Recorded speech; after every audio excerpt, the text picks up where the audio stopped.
Thank you for tuning into the podcast. As always, I'm grateful for your interest and your support. In this episode, I'd like to explore the traditional Christian teaching about how we remain in contact with our loved ones after they have died. I'll approach the topic through the following questions. How do our relationships with friends and loved ones continue after their deaths? Is there any way to work through unfinished business like forgiveness and reconciliation with those who have died? And finally, how do we find their presence in our lives now?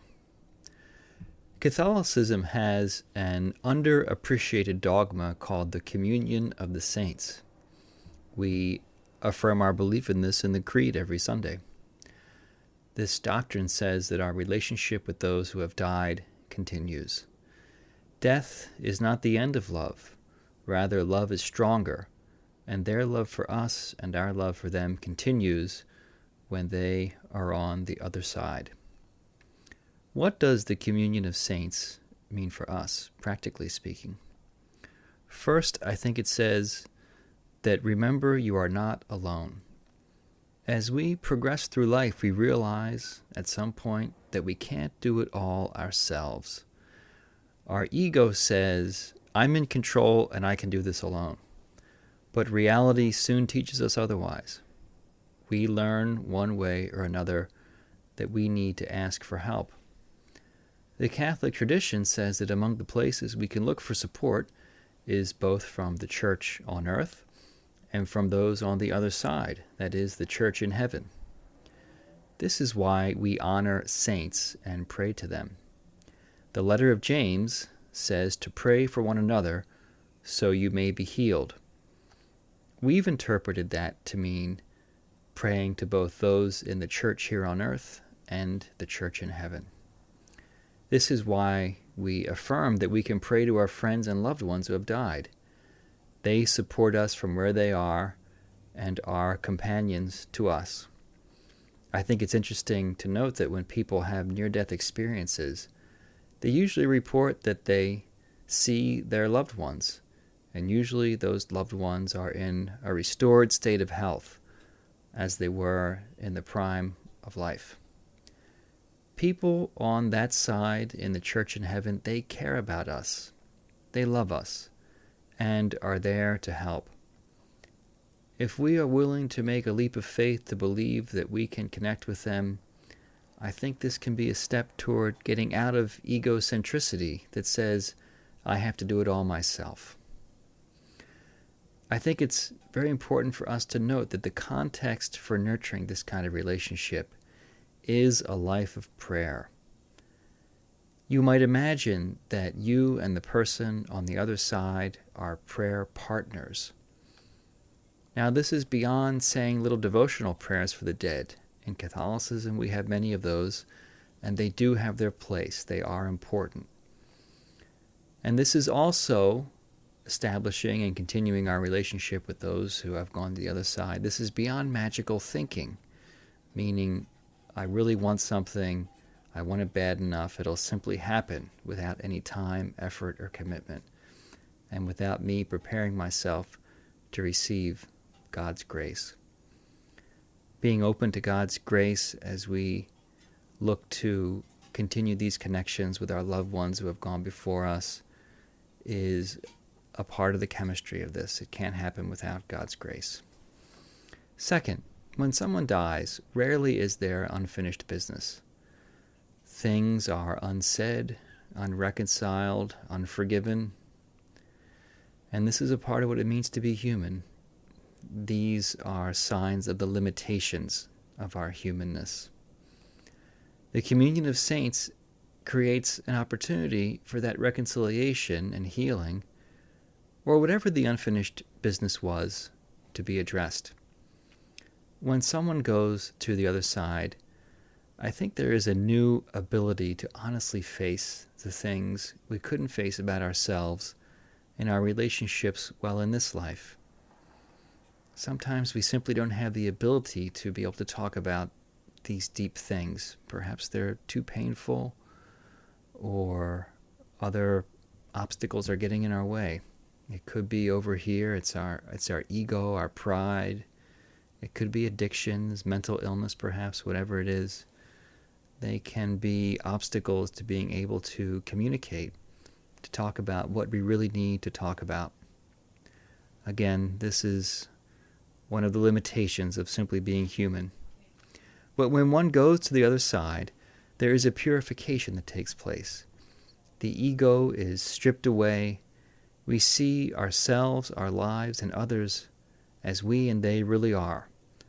And now we are free enough to face what we need to face. I remember a man in spiritual direction telling me about his mother, who was long dead, but he was feeling forgiveness, understanding, compassion, and deeper connection with her. My sense was that the person on the other side was also trying to reach out in a spirit of love and healing, and was affecting him as he felt these feelings stirred up. He found himself more able to forgive her. He understood her better. And when I shared with him that I said, perhaps she is feeling the same and is now reaching out to you from across the divide, maybe that's why you're feeling these emotions. He was very moved. There was about 60 seconds of silence between us, and then tears came to his eyes. I think some part of him deep inside was able to continue to be with his mother in this thin space in his life, that is, this place where the membrane between heaven and our world is thin, and communication more readily happens. He had grown to a point where he was ready to address that, and his mother was able to do the same. What are some spiritual practices we can use to nurture these relationships with those who are now in the communion of saints? Number one, show up in prayer with them. Make it your intention to simply sit with them in silence. Perhaps you could have a little ritual around that. Light a candle, close your eyes, call the person to mind, and simply allow yourself to feel their presence. Number two, pay attention to your dreams. If you have a dream about that person, consider it a visitation. Write down what happened in your journal, what was said. In your writing, you could write an ending to the dream, or an alternative ending that seeks to address unfinished business, conclude conversations, extend forgiveness, or ask forgiveness, or perhaps say thank you or I love you, things that we were not able to say while they were still alive. And third, you might create rituals to address what went unaddressed in their lifetime here. For example, there might be rituals of letting go, graveside conversations, writing letters, cutting up pictures, or maybe creating collages, whatever might be most helpful in you moving forward in the relationship. Now, finally, I'd like to leave you with some words and an example from the Gospel of Luke. When Jesus is raised, the angel says to Mary Magdalene, when she goes to the tomb, "Why do you look for the living among the dead? Those who have died are in new life, and we can look for them among the living." I'd like to illustrate this with a quote from Father Ronald Rolheiser's excellent book, The Holy Longing, and we'll end with this. Father Rolheiser says, "My own parents died more than 20 years ago. Sometimes I visit their graves. This is a good experience. I feel some grounding in it, some deep rooting that helps center me. But this is not my real contact with them. No, I meet them among the living. I meet them when, in my own life, I live what was most distinctly them in terms of their love, faith, and virtue.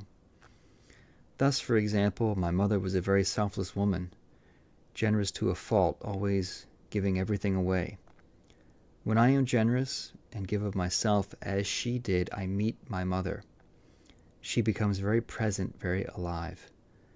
At those times, I do not experience her as dead at all. It is the same with my father.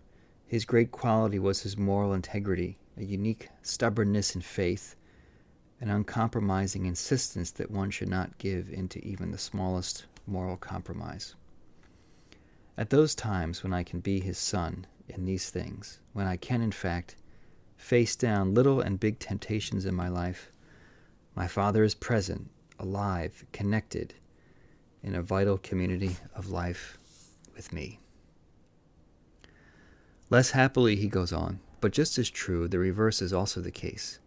At those times when I am selfish, when I cannot give myself over in sacrifice, my mother is more absent, more dead to me. Same with my Father. When I compromise morally, be the issue ever so small, my Father is not so alive to me. He recedes like the tide. It is not very helpful to visit their graves at those times, for, in fact, in my actual life then, I am living among the dead. If I cry out to them in prayer at those times, the only response I get is from the angel of the resurrection, who tells me gently what was told Mary Magdalene. Why do you seek the living among the dead? Thank you for listening, and let's go into a few moments of quiet meditation.